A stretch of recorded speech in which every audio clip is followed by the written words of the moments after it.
I want to, at the very outset, recognise Geraldine Finucane and her family. I also want to recognise John Finucane, who is a member of this House. That family have been put through the ringer for decades. And they would also make it very clear that they don't believe that this murder is any more special or any more deserving of truth and justice than any other. But there is a particular point about Pat Finucane's murder that goes right to the heart of the British involvement in Northern Ireland. Let's just remember, in all of the conversation and debate and politics around this issue, let's take a moment to remember what actually happened to Pat Finucane, a human rights solicitor from Belfast. On the 12th of February 1989, Pat was with his wife and his three children having dinner one Sunday afternoon. Paramilitaries, loyalist paramilitaries, used a sledgehammer to beat his front door in. They went to the kitchen and they murdered him. They shot him with 14 bullets in front of his children. Mr. Finucane's now adult son, Michael, said that the image of that attack has been seared onto his mind. The thing I remember most vividly is the noise, the reports of each bullet reverberating in the kitchen. How my grip of my younger brother and sister tightened with every shot, he recalled. So, what happened on that night? Well, here's what we know. Brian Nelson was a FRU agent linked to the UDA, an agent of an organ of the British Army. The British Army, who of course told John Stevens when he investigated this and other cases, said they never had any agents in Northern Ireland. We know now, unrefutably, that that was total and utter balderdash. We know that two gunmen entered that house and murdered Pat Finucane. We know that one of them, Ken Barrett, was an RUC agent. We also know that William Stobie supplied the gun. He was also an RUC agent. So 3 agents of the British state were involved in the fingering of Pat Finucane, the planning of his murder, the supplying of the gun, and the pulling of the trigger.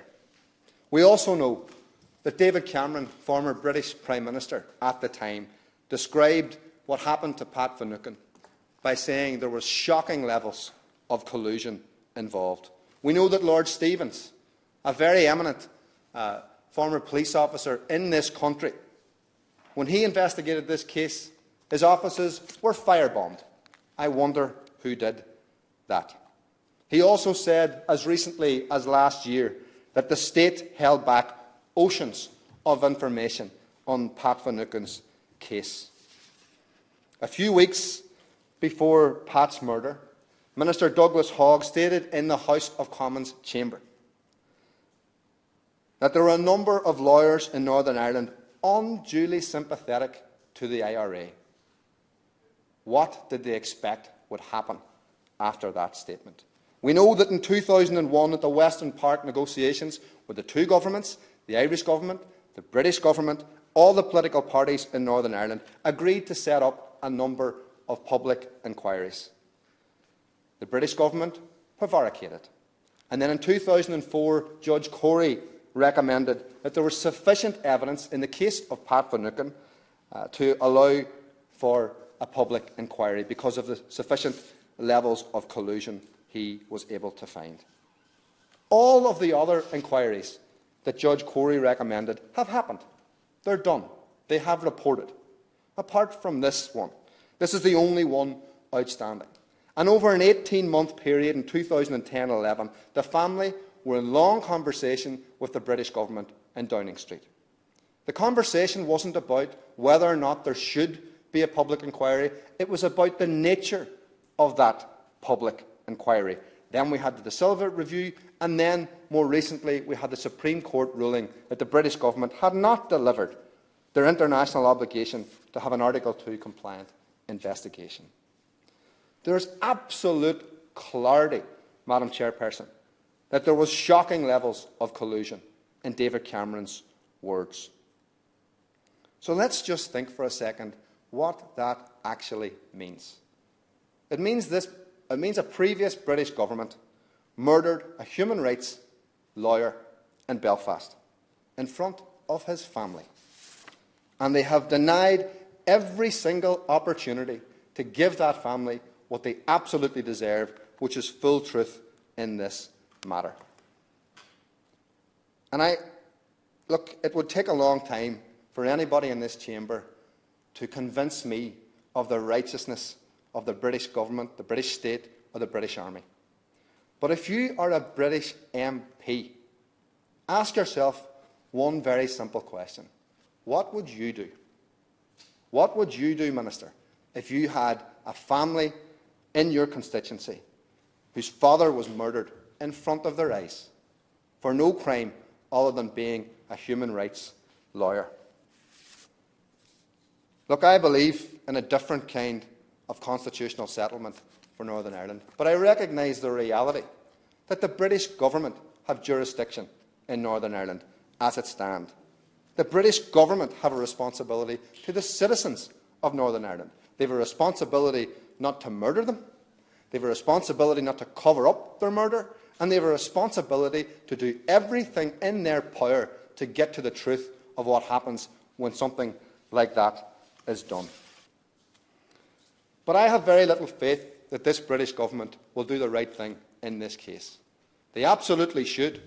But this is the same British government, of course, who on March 18th put out a statement moving themselves as far away as possible from the Stormont House Agreement, another international agreement that they're prepared, it seems, to break. They are seemingly prepared to sacrifice victims at the altar of political expediency, to throw some red meat to the backbenches of the Tory party, and abandoning the opportunity for all of the victims of our terrible conflict to have full truth as to what happens.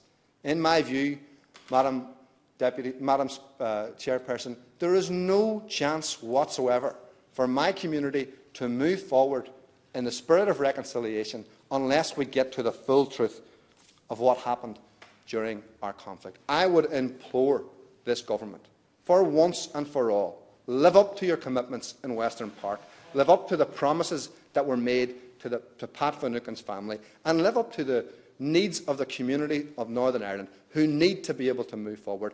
We don't want to live in the past anymore. We want to move forward, but we have to do that on the basis of truth and justice and democracy. It cannot be held back any longer. And can I thank all of the members who took part in the debate. Can I particularly thank the member for Strangford for his words and for his tone.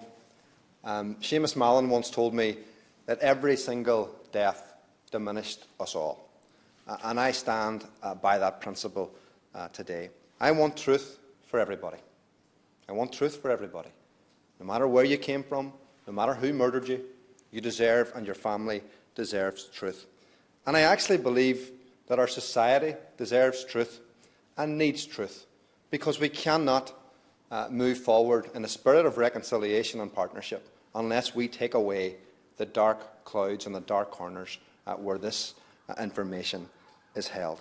I'm also very, very grateful for the member from St Helens for righting a wrong today, because a former member for North Antrim